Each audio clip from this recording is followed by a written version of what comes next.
NIA का जो input मिला था उससे ये सरफराज को इंदौर की पुलिस ने हिरासत में लिया है। ये कौन है? बच्चा कौन है? सरफराज आपका बेटा है भाई, ऐसा कुछ भी नहीं है, आप लोग माफ करो। मध्य प्रदेश के इंदौर शहर में पुलिस की इंटेलिजेंस विंग द्वारा एनआईए और मुंबई पुलिस कंट्रोल रूम के इनपुट के बाद में इंदौर के चंदननगर थाना क्षेत्र में रहने वाले सरफराज को हिरासत में लिया गया है।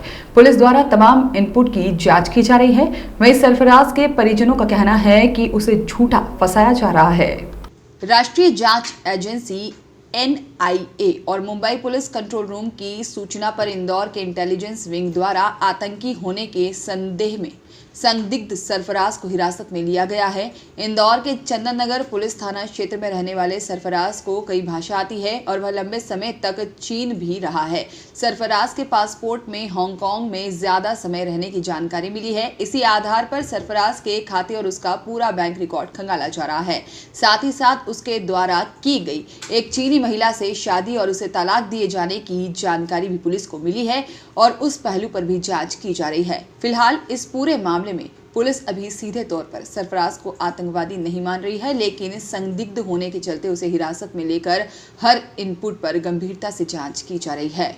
एनआईए का जो इनपुट मिला था उससे ये सरफराज को इंदौर की पुलिस ने हिरासत में लिया है। ये मध्य प्रदेश है, यहाँ कोई भी संदिग्ध व्यक्ति अपनी इस तरह से गतिविधि में संलग्न रहेगा तो उसको नहीं छोड़ेगी पुलिस तत्काल गंभीरता से जांच कर रही है और जांच के बाद जो भी तथ्य आएंगे उसके तहत सख्त कार्रवाई की जाएगी। कुछ नहीं करता है। हाँ भाई, मना कर रहे नहीं भाई। देखो, आपके पक्ष की बात है, हम आपके पक्ष के लिए नहीं भाई, नहीं मैं आप समझो कि हम लोग। ये कौन है? बच्चा कौन है? सरफराज आपका बेटा है भाई, ऐसा कुछ भी नहीं है, आप लोग माफ करो भाई। इसमें मुंबई पुलिस कंट्रोल रूम और एनआईए के माध्यम से इंदौर कंट्रोल रूम को ये जानकारी मिली थी कि एक संदिग्ध व्यक्ति जिसका ईमेल के माध्यम से जानकारी प्राप्त हुई है वो इंदौर में रह रहा है और हो सकता है कि वो आईएसआई या आतंकवादी संगठनों से जुड़ा हो। उसी के आधार पर इंदौर पुलिस ने जो उसके आईडी कार्ड से उसके संपर्क किया उसके परिवारजनों से और उससे भी पूछताछ की जा रही है। ये जो संदिग्ध व्यक्ति है ये हमारे यहाँ चंदननगर थाना का रहने वाला है और पूर्व में खजरान क्षेत्र में भी रहा है। इसके अलावा ये चाइना और हांगकांग में 2005 से लेकर 2018 तक नौकरी कर चुका है। बीच में वापस भी वहाँ गया है और इसके ऑफिशियल पासपोर्ट पर भी इसकी सभी एंट्रीज़ हैं।